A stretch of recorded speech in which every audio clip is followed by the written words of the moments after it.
we'll talk about that a little bit more later. And right now, let's go ahead and get to tonight's topic, which is how to believe in yourself,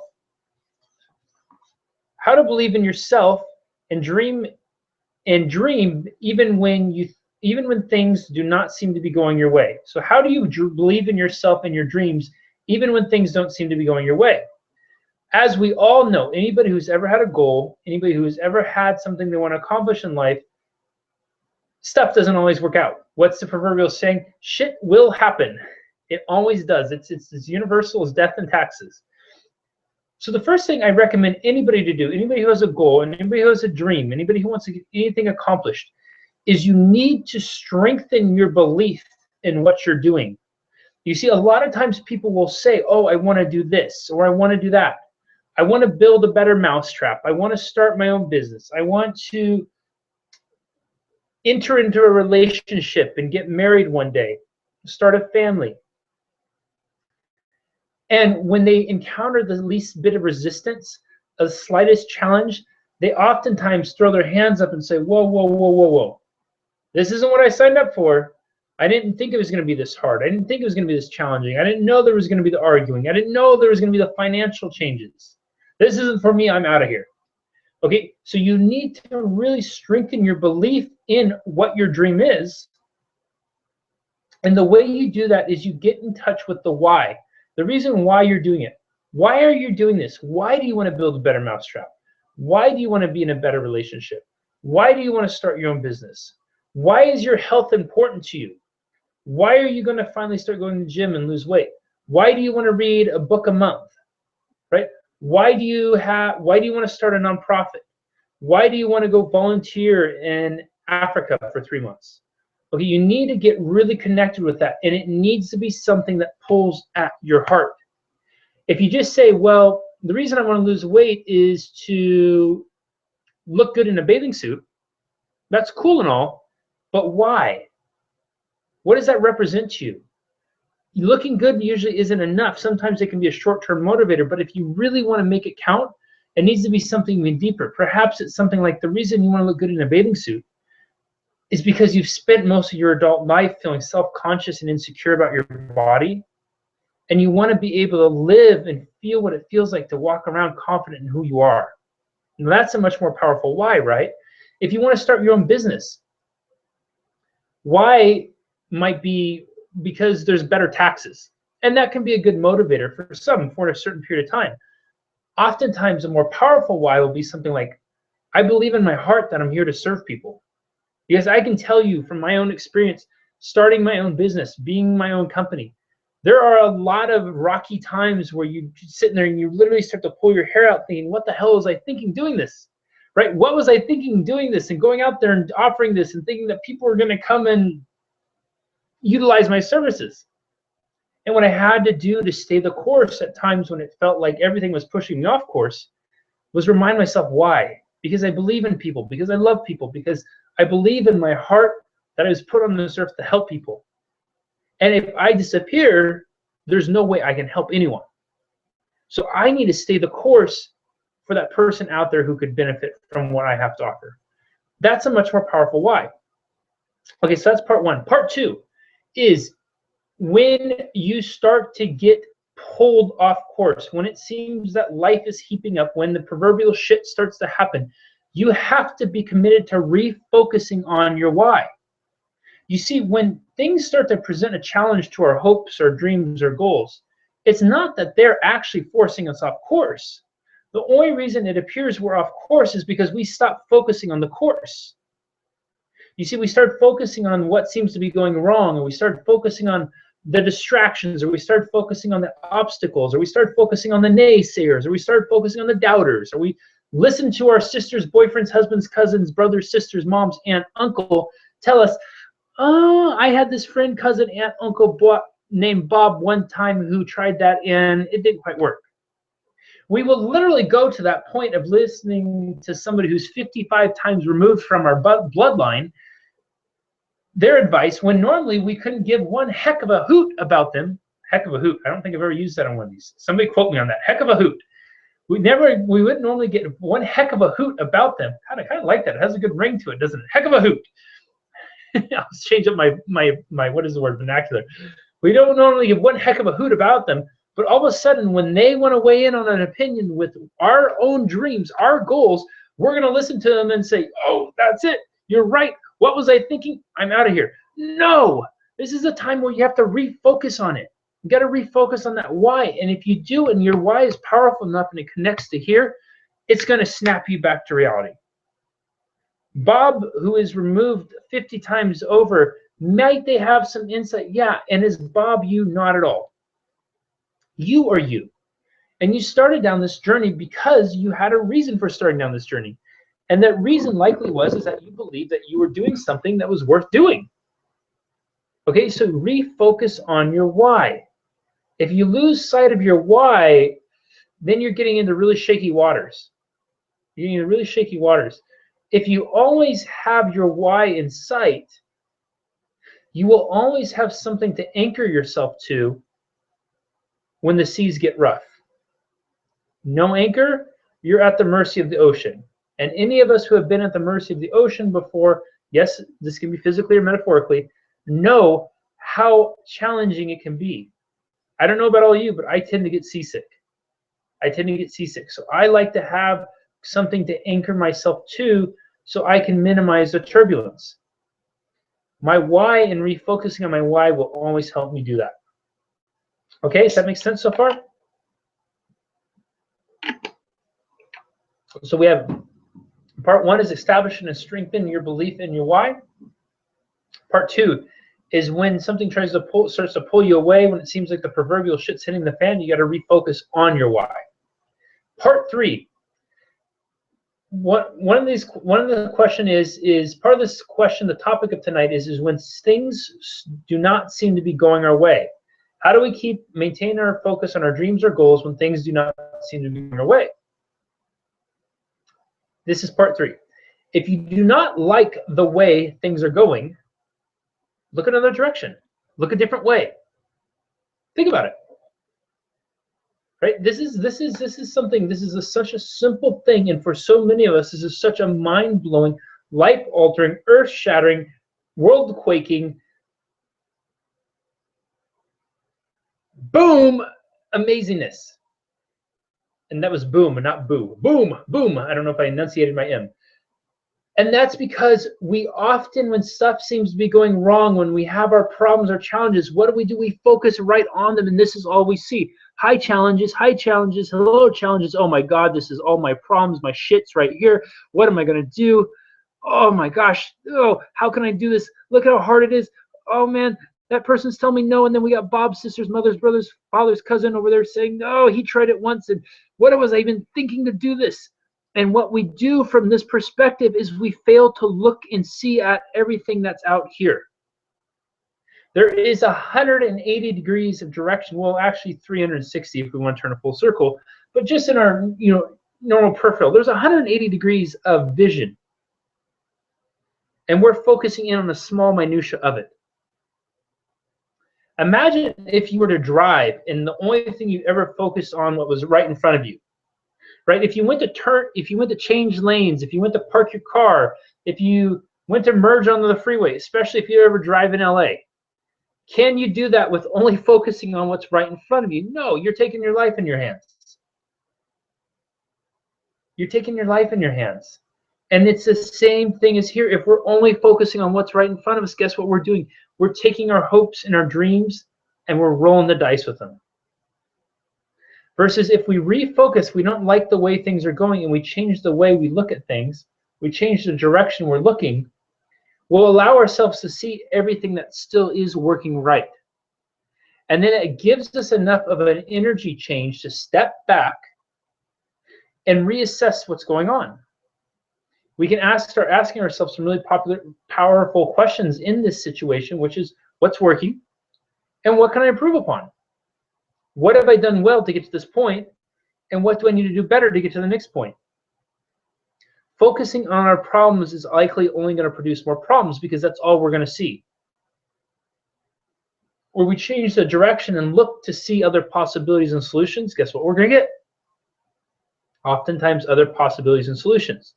If you need evidence of this working, I submit you proof. Have you ever talked to a friend or a family member and you saw something on TV and you recognized the actor or actress and you said to your friend or family member, gosh, who is that person? I know I recognize them from somewhere. They were in that one movie, you know, that one show. Gosh, it's on the tip of my tongue.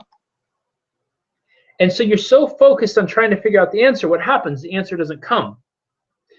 And then what happens when you, and instead what you get in your focus instead is the obstacles. Things are coming up. No, that's not it. That's it. As soon as you stop thinking about it and you shift to something else, you allow yourself to see in a different direction. What ends up happening? Oh, I remember now, right? Inevitably, when we're in the shower and we got soap in our eyes, and then we'll be sitting there and all of a sudden, oh, I remember what the movie was. And then the soap gets in your mouth and you want to run out and tell your friend. I was meeting with the Zero Limits Mastermind members a couple hours before that, and somebody had asked me about a specific book. And I could kind of remember the name of the author, and I couldn't remember the book. And I started talking about something else. Well, I took a couple minutes trying to go, oh, what was the name? Started talking about something else, and all of a sudden I remembered it popped in my head. And I went, oh, this is it.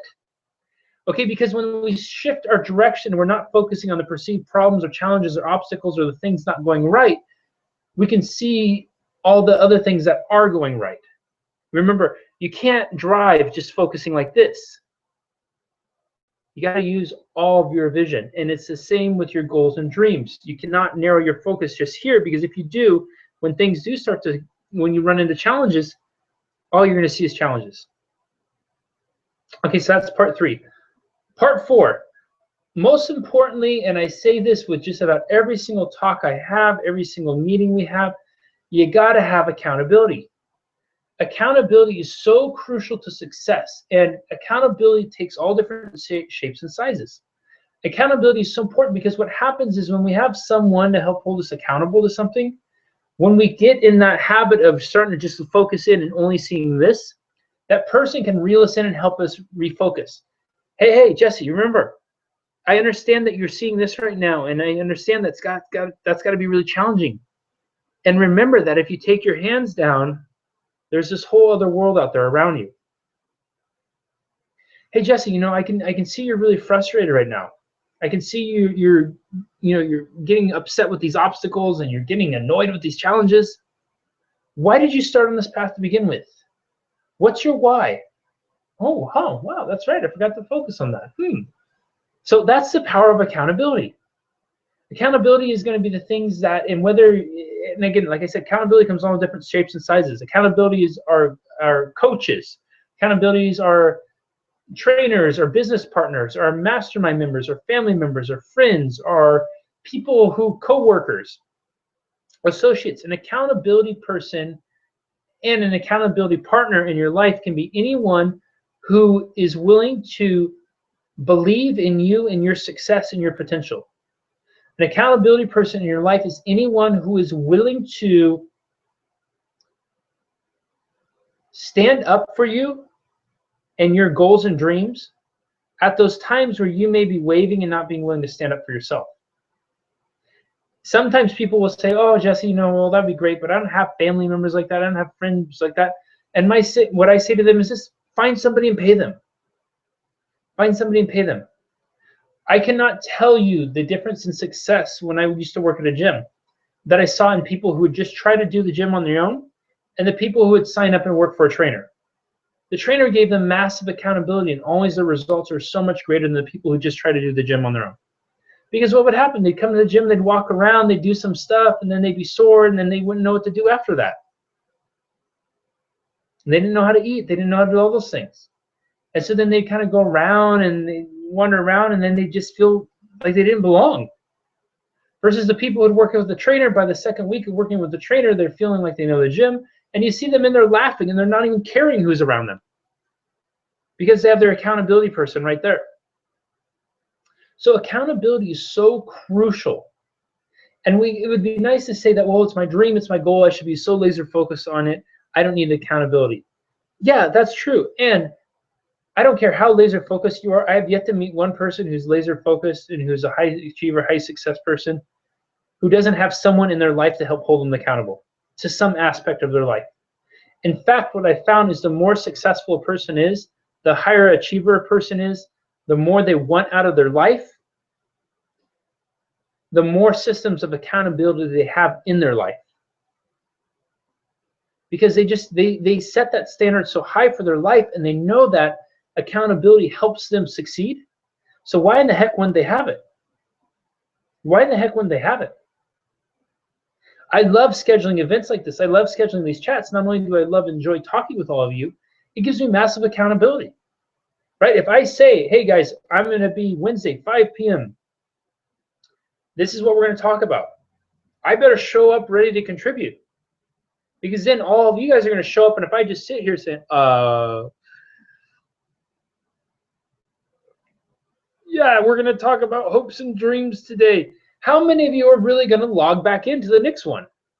Probably not that many, because your time is valuable and you're choosing to spend it with me with the belief that I'm going to give you something of value out of it, right? You're making an investment in your time in here, and so I'm using that account as accountability for me to make sure I put together something that will be meaningful and valuable to all of you. So you guys see how powerful accountability is? Okay, does that make sense? So just to recap, we talked about 4 points today. 4 points that if you put these in place, if you put them in action, you are going to you are going to be able to believe in yourself and your dreams, even when things do not seem to be going your way. Okay, part 1 is you have to establish and strengthen your beliefs and your reason why. You got to establish and then strengthen your beliefs in your reason why. Why are you doing this? Why is this important? What do you want to get out of this? What does it mean to you? And right, when we talked about the examples, losing weight and to look good in a bathing suit, that's something, but why is that important? It might be something like, well, you never felt confident in your adult life and you want to just walk around feeling confident. Why do you start your own business? It might be because you want better tax breaks, and it might be because you really want to have the opportunity to serve and help people at a bigger level. When the proverbial shit starts to hit the fan and things do seem to not be going your way, you got to go to part 2, which is refocus on your why. Because if we're just focusing on the problems, all we're going to see is problems. Okay, we got to always look back to your why, because then what happens is when things are challenging and happening, we connect to here. And we remind ourselves, oh yeah, this is why I'm doing this, and this, whatever's here, whatever that why is worth enduring and going through anything that's coming at me. Part 3, if you don't like the way things are going, look another way or a different direction. If you don't like the direction things are going, look a different direction. Meaning, remember what I talked about. If we look at things and we just are so focused on our problems and the challenges and the shit happening, all we're seeing is this, because it's in our focus. If we take our hands away, and all of a sudden it opens up the whole world around us. Remember, imagine driving, and if the only way you drove is just this. You never looked in your mirrors, you never looked around, you never looked over you. Could you really drive that way? Could you merge safely into a lane and never check a mirror, never check a blind spot? Okay, so if you don't like the way things are looking, if you don't like the direction things are looking, change your direction. Look a different way. By doing that, it's going to help you to go back to part 2 and refocus on the things that you're doing, why you're doing this, and to see all the things that are working still for you. Lastly, and most importantly, you got to incorporate accountability. Any person I've ever worked with who is a high achiever, high success in life, they have an accountability system in place. Whether it's friends, family members, and oftentimes they have professionals who they pay to do that, to help them be accountable. They have massive accountability in their life, which is why they achieve massive success in their life. Whether it's financial success, whether it's in personal development, whether it's in their health, whether it's in their relationships, whatever it is, they have massive accountability, which means massive success for them. All right, that's what I got for you guys today. Has this been helpful? Any questions you have now? Questions, comments, go ahead and let me have them. And I will shut up while the delay catches up and wait for you all to share your questions.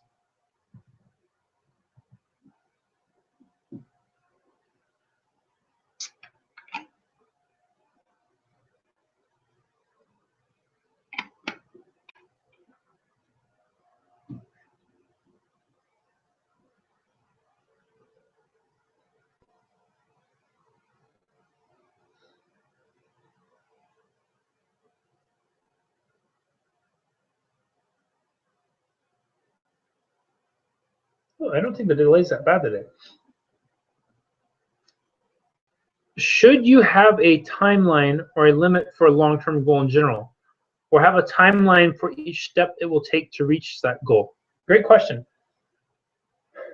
You know, there's a lot of people who say, what is it? Give your dream a deadline. And I think that's important to have that. And I do not think it's as important as to have a reason why. I think it's important to give yourself a deadline. And I think it's more important. I think it's more important to give the person who you're accountable to a deadline than it is to give yourself. Because oftentimes, if we don't meet our deadline for ourselves, we're going to be like, oh, it's no big deal. I just let myself down. How many of you in school would have done the homework if you didn't have to turn it into the teacher for the grade? I know I would have done most of it. Most of the time I did, I was like, oh, what's this stupid? Why am I doing this? Blah, blah, blah, blah. But because I was accountable to the teacher, I had to turn it in. So with the deadline stuff, I would give your accountability people in your life your deadlines and have them work on that with you. And then you spend your time really focusing on the why. I think it's important to have that for yourself. Just make sure you're including them with it. Because that way they can check in with you and tell you, hey, my expectation is you're getting this to me by this date. You're going to be much less likely to miss a deadline with them. Make sense? Good question. What else you guys got? Questions? Questions, comments? Was this helpful? Did you like my use of whatever I said, the hoodly diddly?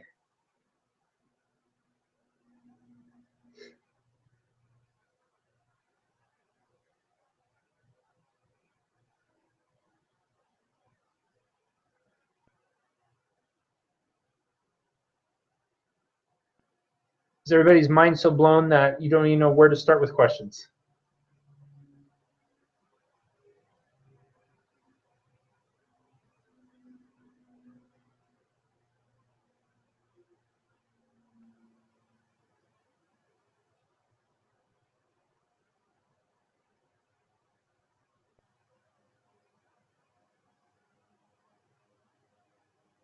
Heck of a hoot. That's what it was. Heck of a hoot. What else you guys got for me? Kind of a quiet, shy group tonight.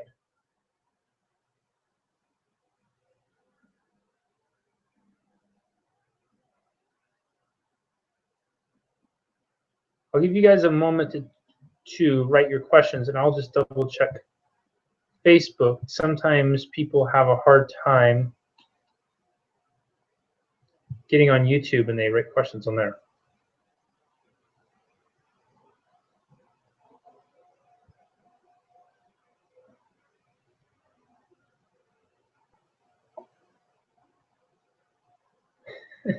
Heck of a hoot already got it's quoted on there. Heck of a hoot. Where the hell did that come from? Oh man. The best part about doing these things live is you just never know what's going to come out of you just never know what's going to come out. Heck of a hoot. Oh man. Boy. That's got to go in the autobiography or something like that, right? Heck of a hoot. Okay, let's see. Nothing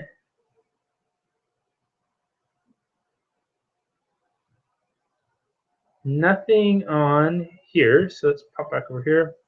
So no questions at all, you guys. And if you don't have anything, that's totally okay. I'm going to just take a moment and give you guys a few more seconds to write anything. And while you do that, I'm going to mention a couple things. One, I'm going to host another, in the past I've called it the 28-day flat belly challenge. I think I'm going to change the name and call it the 28-day fat blast. I like the term blasting fat more. Anyways, the 28-day challenge, fitness fat blast challenge, is going to be in July. That's going to start mid-July. If you have never done this before and you wanted to, I will be starting to look for signups for it about the first, second week of July. I'll have a post on it on July 1st with more information. This is an amazing program. It is only 28 days long, and it can be completely life-changing. There have been, I think, gosh, over 200 and some people from around the world that have done this, which means you can do it anywhere in the world. And the combined weight loss has been in the thousands. So this is a fantastic thing, and if you're interested in it at all, keep your eye out for that. Secondly, I have been toying with the idea. I've been getting a lot of questions lately about doing a business seminar, specifically with sales. And I just wanted to see if any of you would have any interest in something like that, if I put together a short seminar on how to do sales better, how to increase your sales, how to do presentation type things better. So any feedback you have on that would be great. If it seems like there's enough interest, I will definitely move forward with that. Lastly, unlock your greatness. I know quite a few of you on here who are coming, and I know there's quite a few of you out there who are on the fence about coming, are thinking about coming, and want to come, just haven't made the commitment to come. You guys, it's going to be awesome. And I think I can be entertaining on doing these little things like this. Imagine how I'm going to be the stuff, the hiddly hoots and hoodle hots that will come out of my mouth over 2 days. But it's going to, in all seriousness, it's going to be, I promise you to make it just an amazing experience where my intention for you all who are going to come is going to be to create an experience where you can show up, you have a safe, supportive environment to let go of baggage, anything that's holding you back, overcome fears, learn some really solid skills and strategies to be able to go forth in life and just take your life from wherever it is now to the next level and beyond. And to have the opportunity to have it in beautiful Santa Barbara, California, it can't get any better than that. And October is usually one of our better weather months. There's several people who are coming from as far as Australia, New Zealand, and some people are making this their first trade to the United States to do Unlock Your Greatness, and I'm so honored and blessed for that. And I would love to invite more of you to come. So if you're on the fence about coming, go to the website. It's jessebrisendine.com/unlockyourgreatness and get your ticket, and I promise you everything will work out as it's supposed to work out.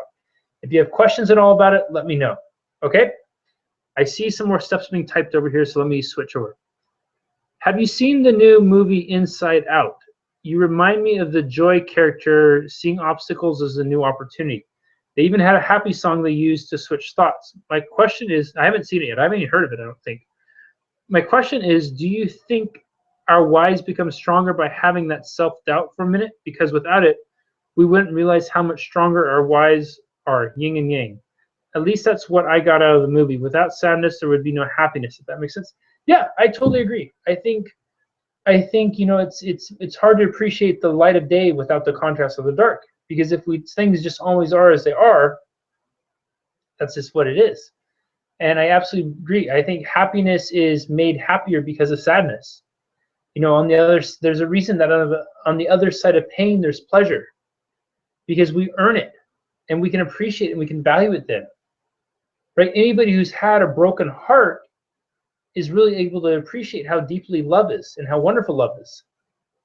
Right? Anybody who's been hurt, one of my greatest gifts in my fitness career was in my exercising, and now exercising for however long I have been, was getting hurt, because I really got to appreciate how much I love my body and being able to do certain things. All right, any sort of failure always makes the view on the top much sweeter. So I absolutely agree with you. I think there is a yin and a yang, and that sadness is such a gift because it allows us the perspective that we'll have when we get to that place of happiness. I finally caught you live. Thank you so much. I'm doing well. How are you doing? And thank you for being here. I'm glad you made it. Yes to sales seminar for sure. Awesome. Is it ever too late to start? How do you overcome a psychological block? When you literally feel like you're stuck in a rut and no matter what you do, you're just sinking. Well, if you haven't sunk too far, I highly recommend grabbing some rope, lassoing it around something and pulling yourself out. And if you feel like you've sunk too far, I highly recommend you reach out to somebody to help you get unstuck, because it's never too late. And you guys, I can tell you this, I've been so fortunate to work with, hundreds, if not thousands of people from all over the world. And I think the youngest client I've ever had was probably 13, and the oldest was 85, 86. And the 85, 86-year-old was learning new things. And they had things they wanted to accomplish in their life. And they had things they needed to overcome and things they wanted to let go of. And they were really committed to spending the rest of their life not like they'd spent the last few years. So it's absolutely never too late to start. What matters is you do start. And if you don't know where to start, you reach out to somebody who can. And I don't just say this because this is what I do for people. If you wanted to reach out to me and we talk about it, that's great.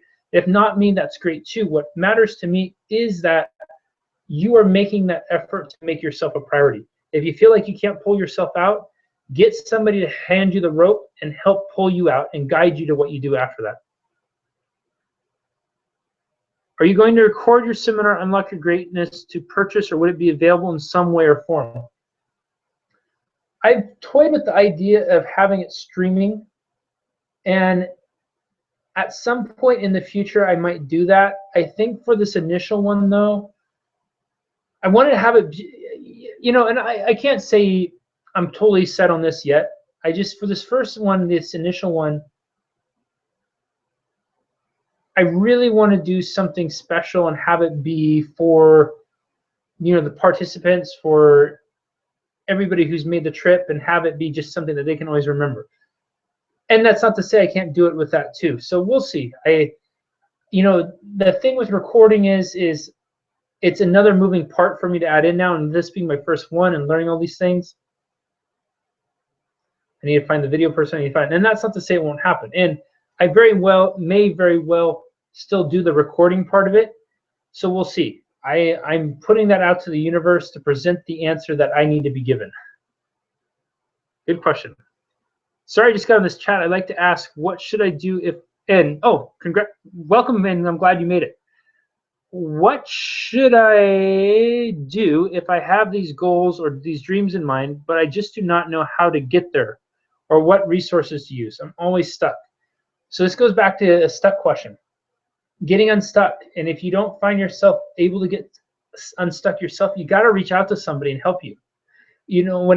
I'll tell you guys this, the book I wrote, Ouch, My Heart Is Broken, when that relationship ended and it was my first ever heartbreak, I could feel I was stuck big time, and I knew I had to make a decision, and that decision was going to be stay where I am and then continue to have this pattern repeat itself. And I did not want to feel like I was feeling ever again, or do something different. And I had to hire people. I had to choose myself and my long-term happiness. And it was hard, and it was financially, made things financially challenging, and it was a little bit of a struggle, and it was so worth it. Because the clarity, the closure, the love, the joy, the passion for life I got out of that has been so, it can't even be quantified. And that came from making an investment in myself with the belief that if I invested in myself then, it would pay fruition down the road. Okay, so that's what I would suggest. If you find yourself getting stuck over and over again and you cannot get past that getting stuck part, and I know you said you just jumped on here, so what I encourage you to do is rewatch the video. I've recorded it so you have access to it. And if you still find that by applying what I talked to you about in the first part of the video isn't helping you get unstuck, send me an email and we can talk about how we can get you unstuck. Because one thing I can tell you guys is, share with you guys this. Every year, I would say 30% at least of my new clients that I work with are people who have contacted me in the year past, and they haven't been able to get past what was happening before. And so now another year of their life has passed them by, and they finally got to the point where they just can't, enough is enough. And so I say that because oftentimes if we find ourselves getting stuck over and over again, we will find ourselves getting stuck over and over again. And so we have to be willing to do something different to get something different. Good question. I have a strong rebellious nature, and behaving accountable triggers my rebellious behavior. I'm usually successful when I work towards goals in silence. Secret, accountability makes me reject my task. So what you're telling me is that you make yourself accountable to being rebellious and reject your task, right? So, and that's not to say, like I said, most people I know, in the overwhelming majority, accountability works for them. It works for them in utilizing somebody else. I think it's important to be accountable to yourself. And I think it's beneficial to have other people being accountable. And what I would suggest is if you find yourself setting up accountability with other people and it triggers your rebelliousness, it's because you don't have a strong enough accountability person. You might be choosing people or things to be accountable to that you know is going to let you off the hook. That if you rebel, if you don't get it done, they're going to say, there, it's okay, I'm sure you tried. And that's not what you need, right? If you want to be successful, oh wait, I see you're writing a little bit more. Sorry, let me finish this. I like to embrace accountability, but haven't been able to overcome the rebellious nature it triggers in me. I think accountability makes me feel too controlled by another person. Advice. So yeah, perfect. We're on the same page. What I think you're doing is, what I'm willing to guess is you're not choosing strong enough accountability partners. Because there's a way to be accountable to somebody and not have it be controlling. And if we turn in a homework assignment because we just don't like the homework, right? And we think the teacher is just being a poopy face for giving us bad homework, that tends to make rebelliousness, right? Because we want to defy the laws. We want to be the James Dean or the Batman that goes against what the norm is. Yet, when we have an accountability partner that is strong and is committed to standing up with us no matter what, they are always going to be able to help refocus you on your why, and your why will be strong enough to supersede your fear and need to rebel.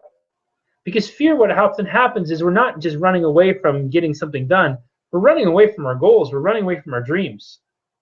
Does that make sense? We're running away from what we really want, and so it doesn't serve us at all. We need to have somebody in a system of accountability that's strong enough to bring you back to why. So for some people, it might be as simple as just writing down the steps I shared earlier, having them right in front of you, so every time you're doing an assignment, you're working on something, you're reviewing them. For others, they need to take it to the next level and get somebody in their corner to help them do that. I have clients, and that's my sole reason in their life for some of them is just for the accountability. They check in with me, and I'm going to help make them massively accountable because their goals and what they want to work towards is important enough to them. Does that make sense? Good stuff, you guys. What else you got?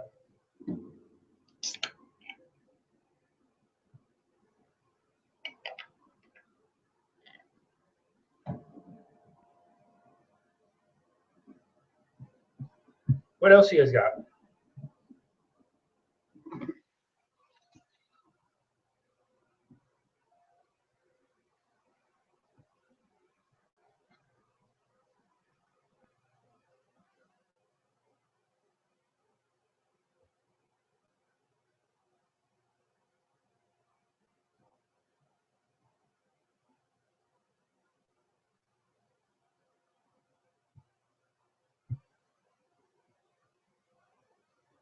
Anything else? Any other questions, comments, feedback?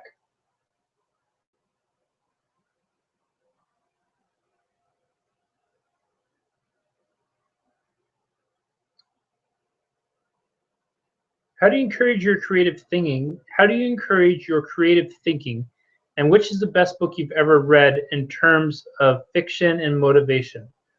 Best book and the most life-changing book I ever read for me was The Monk Who Sold His Ferrari, A Monk Who Sold His Ferrari by Robin Sharma. It was one of those books I picked up at the right time in my life. It really resonated with me, and it's just filled with so many little pearls of wisdom. How do you encourage your creative thinking? I think it's really important whenever you want to access a certain part of your brain to put yourself in that frame of mind. So I'll look at things that I feel are creative. I'll go on and do some research about things I want to access. I was trying to write some good posts for Facebook earlier, and I was kind of having a brain fart. So I went and looked at some people who I feel create really good posts, really good thought-provoking posts, and I saw what they were doing, and it helped put me in that frame of mind, so I was able to access this part of my brain and deliver some content that I felt was really valuable. Do you use a reward system or me when you achieve a goal? Yeah, I definitely do. I love to have. I have a couple restaurants in Santa Barbara that I only go to twice a year, and because I like to keep them special, and I like to have them be rewards for myself. If I do something special, I'll take myself to one of those. Sometimes it'll be certain other things, like when I get to this, and I can have this, or when I do this. Actually, it's not really because I don't get a lot of stuff. But it'll definitely be things along those lines. I think it's really important to have those rewards. It's important to celebrate your successes. Good stuff, guys. Anything else?